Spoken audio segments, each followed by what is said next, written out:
Ustadz, sampai mana batasan larangan pemberian nama anak untuk memakai nama Asmaul Husna? Apakah nama atau hanya nama tertentu seperti disebutkan dalam kajian tadi pagi, Ustadz? Bagaimana dengan nama misalnya Fulan Al-Latif bin Fulan? Syukran, Ustadz. Fulan Al-Latif. Fulan Al-Latif bin Fulan. Al-Latif itu tidak menjadi khusus namanya Allah ya.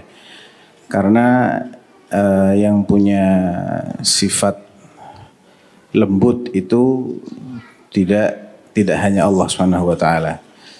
Jadi seperti Al-Aziz. Al-Aziz itu julukan. Wa qalat imra'atul Aziz. Ya, istrinya Al-Aziz maksudnya orang yang punya kedudukan yang tinggi, yang disegani.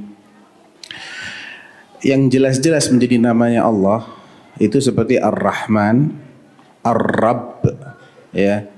Kemudian yang tidak boleh dijadikan sifatnya hamba seperti Al-Mutakabbir, ya.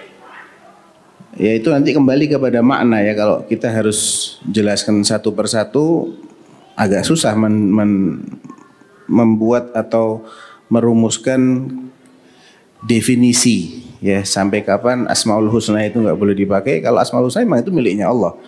Namun seperti yang sifatnya tidak menjadi kekhususannya Allah Subhanahu wa taala dan tidak berdiri sendiri. Seperti misalnya orang namanya Al-Latif. Alif lamnya ini menjadikan itu bermasalah. Tapi kalau dia Latif saja atau Fulan Al-Latif. Jadi Al-Latif ini sifatnya si Fulan. Ya, tidak berdiri sendiri gitu ya.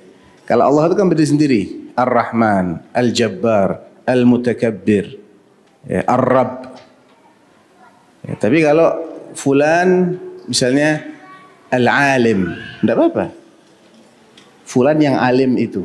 Jadi ini menjadi sifat buat nama yang sudah berdiri sebelumnya, itu tidak jadi masalah insyaallah. Tapi jangan Fulan Ar-Rahman, enggak boleh juga Ar-Rahman ya. Ar-Rabb enggak boleh, Al-Mutakabbir enggak boleh. Karena itu khusus bagi Allah Subhanahu wa taala. Allahu a'lam.